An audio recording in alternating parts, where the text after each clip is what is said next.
네, 이번 시간에는 그 진학 로드맵에 대한 설명을 좀 드리도록 하겠습니다. 여러분들이 이미 대학 탐방까지 하고 나서부터는 대학 탐방하면서 이제 학과 멘토도 만나고 실제로 거기에 따른 어떤 정보들을 충분히 얻으셨을 겁니다. 근데 중요한 것은 그 진학 로드맵을 이제 짜는 게 중요한데요. 이것의 목적은 적합한 대학과 학과를 탐색하는 것, 그러니까 자기 적성 중심의 대학이 어느 대학과 학과인지를 좀 알아보는 데 좀 방점을 두고요. 두 번째는 자신이 가고 싶은 대학과 갈 수 있는 대학의 충분한 정보를 가지고 숙지하고 선택할 수 있다는데 가장 큰 이 효과가 있습니다. 그래서 여러분들이 대학 탐방을 하고 나신 다음에는 자신이 가고 싶은 대학과 그리고 갈 수 있는 대학들을 가망대학이라고 하죠. 그 가망대학을 여러분들이 잘 캐치해서 거기에 따른 대학교 학과를 먼저 설정을 하시고요. 그 학과에서 배우는 학과 학습 내용들이 어떤 걸 구체적으로 배우는지 여러분들이 알아보시는 게 되게 중요합니다. 그래서 이거 같은 경우는 그 대학의 학과 수업표, 수업 과정, 교과 과정이라는 것이 있습니다. 거기에서 클릭을 해보시면 필요한 학과 학습 내용들이 있으니 그걸 참고를 해보시면 도움이 될 것 같고요. 그 다음 이제 세 번째가 이 과를 들어가는 데 있어서 또 이 과를 또 수업을 하는 데 있어서 필요한 적성과 능력들은 어떤 게 필요한지를 확인해 보시기 바랍니다.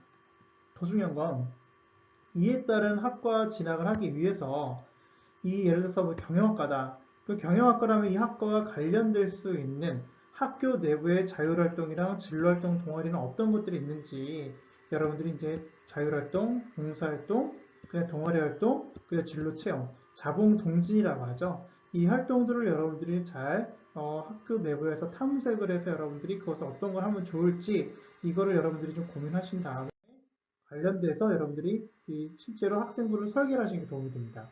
그래서 이 파트 같은 경우는 사실 학생부랑도 연결이 되기 때문에 여러분들이 좀 도움이 될 필요가 있을 것 같고요. 작년에 입시 결과 수시하고 정시가 있습니다. 그래서 이제 그 학과, 예를 들어서 뭐 서강대학교, 예를 들어서 뭐 언론정보학부라고 가정할게요. 그러면 작년 입시 결과는 보통 학교 자료실에 들어가면 보통 다 나와 있죠. 그러면 수시 때 평균 내신 성적하고 그 다음에 기본적인 정시 성적표를 여러분들이 정확하게 뽑아서 여러분들이 실질적으로 거기에 따른 입시 결과에 대해서 여러분들이 좀 살펴보시는 게 되게 중요합니다. 그래서 이 부분에 대해서 여러분들이 좀 더 확인해 보시고 제대로 객관적인 정보를 데이터화 시키는 것이 여러분들의 동기부여도 도움이 되니까 이런 걸 확인해 보시는 걸 도움이 될 것 같고요. 그 다음에 이제 보시면 이제 졸업 후의 진로가 중요하죠. 여러분들이 이제 취업을 하는 시점이 2030년 정도가 되죠.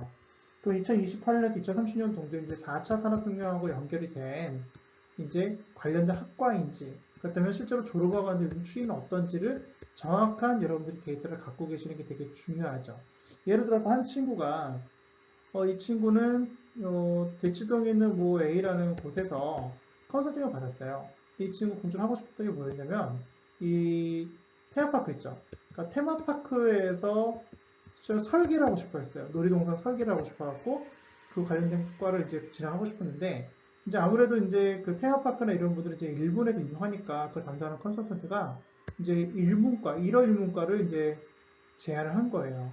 그랬는데 알고 보니 일어일문과 같은 경우에는 실제로 이 테마파크 관련된 학과에 지원할 때 이 어문 계열은 보지 않습니다. 그때는 이 친구는 지원조차도 이제 하지 못했던 케이스가 있었는데 그래서 지금 다른 일을 하고 있어요. 그러니까 여러분들이 졸업 후의 진로에 관련해서 실제로 내가 장기적으로 내가 관심 있는 학교나 학과에 대해서 이 접수를 받는지 지원 자격이 되는지 이런 것들을 여러분들이 좀 확인해 보시는 게 중요하다는 것을 다시 한번 좀 말씀을 드리고요. 그래서 진학 로드맵, 이 진학 로드맵을 여러분들이 잘 작성하실 것을 권해드리겠습니다. 그런 다음에 여러분 이제 하루 익힌 플랜을 보시면은 진로 진학 카드 작성하는 게 있어요. 그래서 진로 진학 카드를 함께 작성해보고 코치에게 피드백을 받는 게 중요하고 이걸 가지고 하루 익힌 플래너에다 여러분들이 제대로 작성해 보시면 도움이 될 것 같습니다. 그래서 여기까지가 여러분들의 로드맵 관련된 얘기고요. 한번 실천해 보시고 도움이 필요하신 부분 있으면 담당하는 컨설턴트와 같이 함께 이 모색해 봤으면 좋겠습니다. 네, 감사합니다.